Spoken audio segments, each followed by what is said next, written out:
Bwana Yesu asifiwe. Haleluya.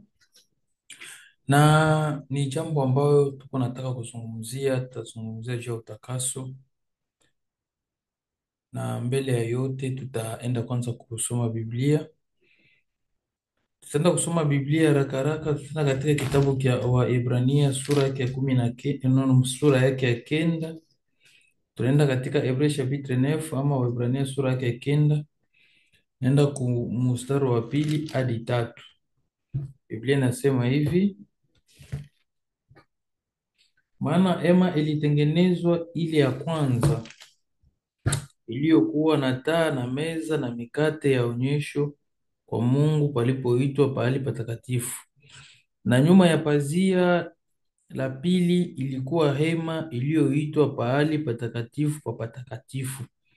Tunaachia hapo, na kisha ninaenda katika Timotheo wa pili sura pili mstari wa 19.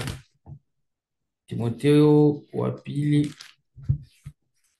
Timotheo wa pili Timotheo wa pili Timotheo wa pili sura mbili mstari wa 19 hadi mstari wa 21. Biblia inasema hivi: lakini msingi wa Mungu ulio imara unasimama, ukiwa una muhuri huu: Bwana anawajua walio wake, na tena kila mtu anayetaja jina la Bwana aache uovu. Lakini katika nyumba kubwa hakuna vyombo vya dhahabu na fedha tu, lakini vya miti na vya udongo vile vile. Vingine vina heshima na vingine havina heshima. Basi kama mtu anajisafisha, na hawa atakuwa chombo cha kupata heshima, ametakaswa na kufaa kwa kazi ya Bwana, ametengenezwa kwa kila kazi njema. Na ninasoma pia Wakorinto wa kwanza sura tatu mstari wa 16. Wakorinto wa kwanza sura yake Wakorinto wa kwanza sura tatu mstari wa 16. Biblia inasema hivi: hamjui ya kwamba ninyi ni hekalu la Mungu na Roho ya Mungu anayekaa ndani yenu? Tunaishia hapo. Haleluya. Na jambo ambalo tuko nataka kuzungumzia, tuko nasema juu ya utakaso, juu ya utakaso, na mlango wa mkubwa zaidi sana, ama neno ya mkubwa zaidi, ama andiko ambayo tunataka itatuingiza munjia ni ile ya Wakorinto wa kwanza. Wakorinto wa kwanza, Biblia inatuonyesha namna gani sisi ni hekalu la Roho Mtakatifu na Roho wa Mungu anayekaa ndani yetu. Lakini pia kitabu cha Waebrania kilitupatia njia, kinatuonyesha namna gani hema ilijengwa, ama hema ama hekalu. Tunaweza kusema hema ni wakati yenye Moize alikuwa nao, wakati yenye Moize alitengeneza hema. Inaanza kutoka kitabu cha Kutoka sura 25, ndio kwenye habari inaanzia hadi kufika wakati yenye mfalme Solomon anakuya, ile hema inawadirishwa, anajenga ile wanaita tabernacle ama ile wana hekalu. Sasa Biblia inasema mzuri kama ile hekalu, Mungu anasema kama haiko tena ile, lakini pia analinganishwa na mwili wa mtu. Biblia inasema mzuri. Biblia inasema ndani ya hekalu ilikuwa na njia tatu. Inasema ilikuwa na mahali ambapo watu wote walikuwa wanakaa, mahali ambapo wanaita patakatifu, na mahali ambapo fasi nyingine walikuwa wanaita patakatifu pa patakatifu. Sasa Biblia inatuonesha namna gani ilikuwa subdivise. Na kisha tena Biblia inatuonesha tena kufatana tena na apotre Paul. Wakati yenye Paulo anakuya, anasema tena, analinganisha mwili wa mtu kama vile hekalu la Mungu. Biblia inasema hivi. Biblia inasema, Wakorinto wa kwanza anafasiria pale ya kwamba hamjui kwamba mwili wenu ni hekalu la Roho Mtakatifu. Sasa katika hekalu la Roho Mtakatifu pia inaonyesha kwamba mtu naye yuko na tripartia, ama yuko nafasi tatu. Biblia inasema kwamba katika kitabu cha Wathesalonike wa kwanza sura 5, Wathesalonike wa kwanza sura 5 mstari wa 23, Biblia inasema pale, na roho na Mungu mwenyewe watakase ninyi mwili, nao si na roho. Ni kusema mwili ndio hii inaonekana, mwili ndio inaonekana inalinganishwa na hekalu, lakini ndani ya hekalu kuna nafasi nyingine wanaita patakatifu, ndio pale kwenye nafsi iko, Na kisha patakatifu, kuna nafasi nyingine wanaita patakatifu patakatifu, pale ndio kwenye roho iko ama ndio kwenye Mungu anakaa. Na Biblia inasema kwamba pale patakatifu patakatifu pale ndio kulikuwa pia kiti ya rehema yenyewe Mungu alikuwa anashuka. Na wakati yenyewe kuhani ataingia ndani, ilikuwa inabidi kwanza apulizie ndani kwanza ile shimoko ama moshi yale kwanza ndani ya ubani, kisha sasa ingie juu ya kuona uso wa Mungu. Ni kusema pale vile, na wakati alikuwa anaingia inabidi hakikisha anajitakasa kwanza maisha yake, kwa sababu ilikuwa ni nafasi ambayo Mungu mwenyewe alikuwa iko ni ikala. Sasa habari ambayo inatufasiria mzuri kwa hii habari ni hii. Wakati Apotre Paulo anafasiria ya kusema kama mtu analinganishwa pia na hekalu la Mungu, ni kusema mtu anapasha kuwa na maisha ya utakaso, mtu anapasha kuwa na maisha ya utakaso. Lakini pia katika tabernakle ama katika tante ama katika nyumba ama hekalu ambao watu wanaingia ndani, Biblia inalinganisha sasa pale kwa Timotheo wa pili sura 2 mstari wa 19 ama 21. Biblia pale inasema hivi: katika ndani ya hekalu kuna watu tofauti, wala kuna watu tofauti, na kuna kalite ambao yuko tofauti. Kuna wengine vinaheshimiwa na wengine wenye viheshimiwi. Kuna wengine ambao weko wanapewa heshima yenyewe kwa tofauti, na wengine ambao kweli wana heshima ile ya juu zaidi. Nilikuwa natafuta kusema nini pale vile. Biblia inalinganisha kwamba kuna aina ya masani ya udongo ama kama vitu ama vitu ya udongo na vitu ya dhahabu, vitu vya miti na vitu vyenye viko kama vile diama. Sasa nataka kusema hivi, gisi Biblia inasema kwamba kuna hali ya watu wenyewe weko kama vile vitu vya udongo. Kitu kia udongo ni kitu kenye kinaweza kuwa kinadharauliwa. Kitu kia udongo ni kitu kenye kiko chini sana. Kitu kia udongo ni kitu kenye kinalinganishwa na matope na buchafu. Kumbuka kwanza, bulongo mtu kila mtu anafinyangaka, bulongo kila mtu anatemeka mate, bulongo kila donge ni kitu kia uchafu. Sasa ile nayo ukikia kuangalia tena ndani ya hekalu, kuna aina ya watu beko na maisha ya vile. Kuko watu wenye beko na maisha yabo. Ukikonstantini anaweza kuwa ni Mkristo anaingia ndani ya kanisa, lakini ukikontrole maisha yake ni maisha yenyeko maisha ya uchafu, ni maisha ya uchafu yenye ukiangalia hivi mpaka hata na wewe Mkristo unaweza kusema huyu kabisa ni Mungu tu. Ukiangalia maisha yake ni mchafu, ukiangalia kusema kwake ni mchafu, ukiangalia kusema kwake ni mchafu, ukiangalia kisi yako anaishi ni mchafu, ukiangalia ukisikia kwenyewe kunasema ni matusi tu, ukisikia kwenyewe kunasema ni kritiki ya maisha ya watu, ukisikia kwenyewe kunasema ni kukwaza vingine, ukisikia kwenyewe kunasema donc yeye kusema manake maisha yake haiangalii kama iko mnini. Donc maisha yake ni buchafu. Ye kujichafua haoni kitu, kuzini haoni kitu. Anaweza kuwa naenda kukanisa, eko naenda kukanisa hapana juu ya biti ya kusema kwanza sikie neno la Mungu na kiuki hapana, lakini eko naenda kukanisa. Mwingine anaenda tu juu ya bafie, mwingine anaenda tu juu ya kuangalia kisi tu, mwingine anaenda tu juu basi anakosa ya kufanya kunyumba, lakini hayabadilikaka hata siku moja. Na ule analinganishwa ndani ya hekalu kama vile vitu vya budongo, na mwingine iko na Biblia namlinganisha tena kama vile kitu kya mti wala kitu kya mbao, kitu kya mti. Maisha ya mtu mwenyewe analinganishwa na mtu wa mti, ni mtu mwenyewe anaweza kuwa ana tu inje anaweza kuwa kama vile Mkristo, lakini ndani ya maisha yake unakuta ndani ya moyo wake kungaliki tu uchafu. Ndani ya batu, mbele ya batu, batu banamsifu, mbele ya batu, batu banamtapa, mbele ya batu, batu banasema huyu ni Mkristo, lakini pia angaliki na zambi, angaliki anafichika yenye Mungu anajua na moyo wake. Na ndio maana anasema ule mtu analinganishwa kama vile mti, wala kama vile mti kama mbao wenyewe inaweza kuwa inaonekana nje inapendeza, lakini kume ndani ni mti wa ovyo. Inaweza kuwa ni mbao wenyewe mtu anaweza kuwa anaweza kuwa alishakula ndani. Inaweza kuwa inaonekana ni kaburi yenyewe iko pale vile inatengenezwa mzuri, kume ndani kuna yala mifupa ya kuoza.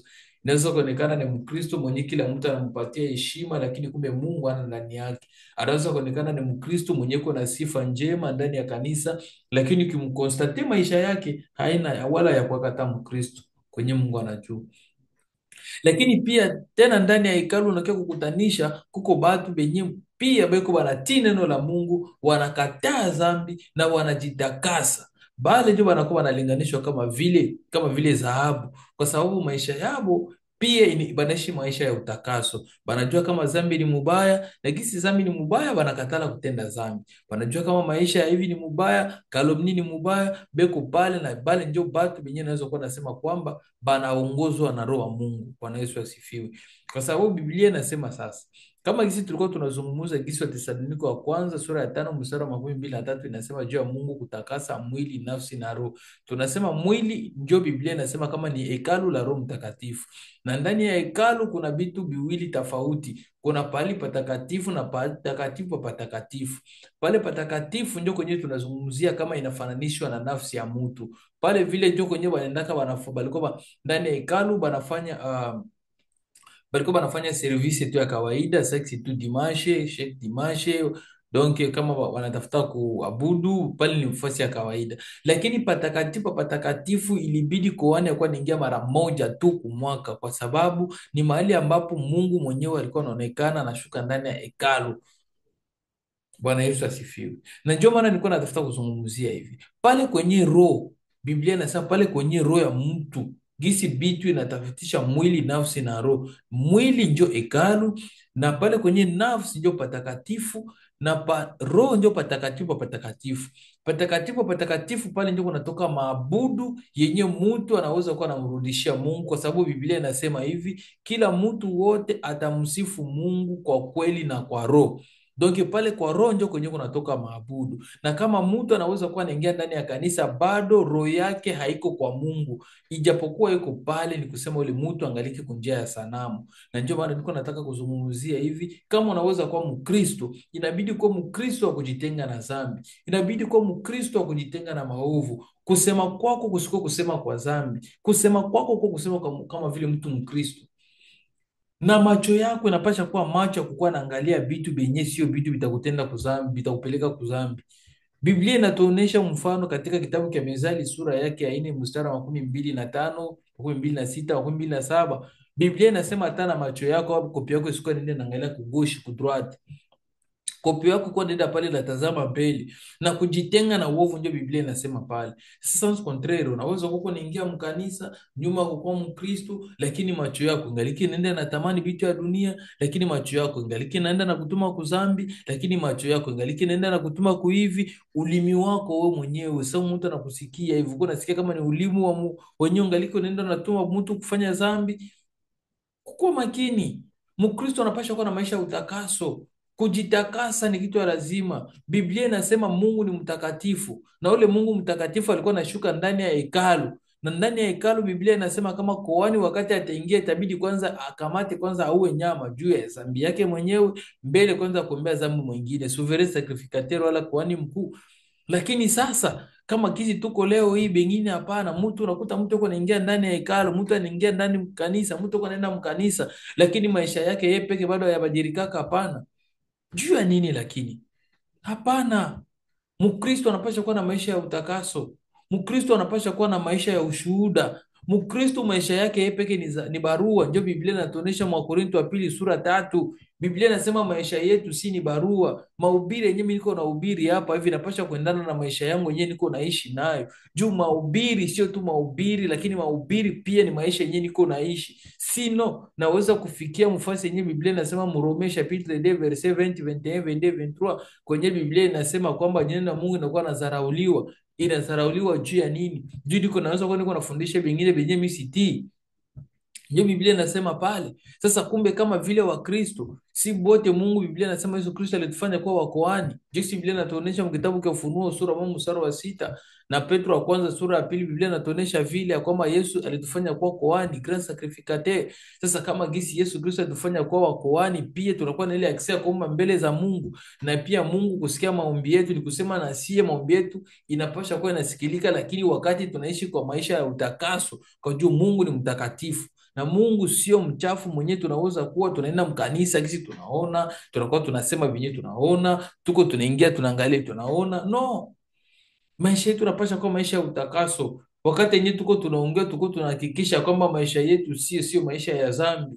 Wakati tunaenda mbele za Mungu tuko tunaishi maisha ya utakaso. Tunajua kama roho wa Mungu iko ndani yetu, lakini kwenye roho inaikala kunapasha kuwa kunatakasika. Juu roho iko pale juu ya kukuwa naongoza nafsi, nafsi iko pale juu ya kukuwa naongoza mwili. Kuna pahali patakatifu patakatifu pale ndio kwenye Mungu anaikala. Na Mungu mwenyewe kama Biblia inasema kwamba aliwahi kumtuma Moize, ni juu Biblia inasema kwamba wakati Mungu alikuwa kunaongea kabisa, tetemeko ilikuwa hakuna mwenye angeweza kusiportia sauti ya Mungu. Sasa ule Mungu mwenyewe uko ndani yetu, ndio yuko naenda anatuongoza kupitia Roho yake Mtakatifu.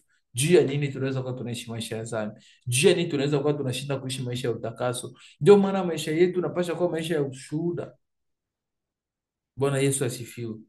Maisha yetu yanapaswa kuwa maisha ya ushuhuda.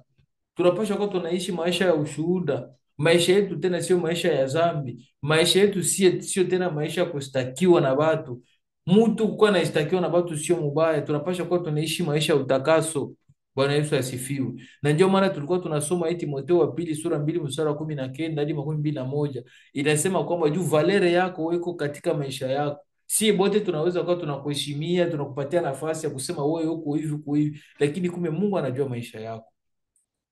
Mungu anajua maisha yako zaidi yetu sie wote. Kumbe itakuwa mzuri zaidi sana wewe ndugu mwenyewe uko unanisikia, maisha yako iko maisha ya ushuhuda, usilinganishwe na huyu na vyombo vya bulongo vyenye viko ndani ya hekalu. Hapana. Eri maisha yako iko maisha ya utakaso. Eri maisha yako iko maisha ya heshima. Maisha yako iko ya heshima, usilinganishwe na vyombo vya bulongo. Hapana, wala usilinganishwe na vyombo vya nani, vya miti wala vya mbao. Hapana, acha ulinganishwe na kitu kenye kinaheshimika. Kitu kile kinaheshimika, ulinganishwe na oro yenyewe natakasika. Ndio Biblia inatuonesha kama inabidi kukuwa mtu wa kupendeza. Kupendeza kwako kusiko tu nje, lakini na roho yako. Kuongea kwako kwa kuongea kwa ushuhuda, kuongea kwa mzuri. Wakati mtu anakutana na wewe anaongea na wewe, ajue kama yuko anaongea na mtu mwenye anaogopa Mungu. Biblia inatuonesha mkitabu cha Yakobo sura 3 kuanza kwa mstari wa 5 wa 6, gisi Biblia inaenda na shuhudia. Biblia inaenda na shuhudia kama ulimi ni kakitu ka kidogo, lakini kanaendaka kanachoma pori ya kabambi. Kumbe kuongea kwetu kwa kuongea kwa mpaka, kuongea kwetu mbele ya kuongea tuko tunazungurusha na kuwaza nini tunataka kuongea. Tuko tunajipatia wakati wa kutafakari nini tunatafuta kusema. Sometimes tuko tunatumikisha kwanza discernement. Bwana Yesu asifiwe. Ninaamini ya kwamba mtu mwenyewe utanisikia, itakuwa mzuri sana wakati unanisikia, na wakati unapata kaka video na we like na we utumie mwingine. Asante sana na Mungu akubariki. Amen.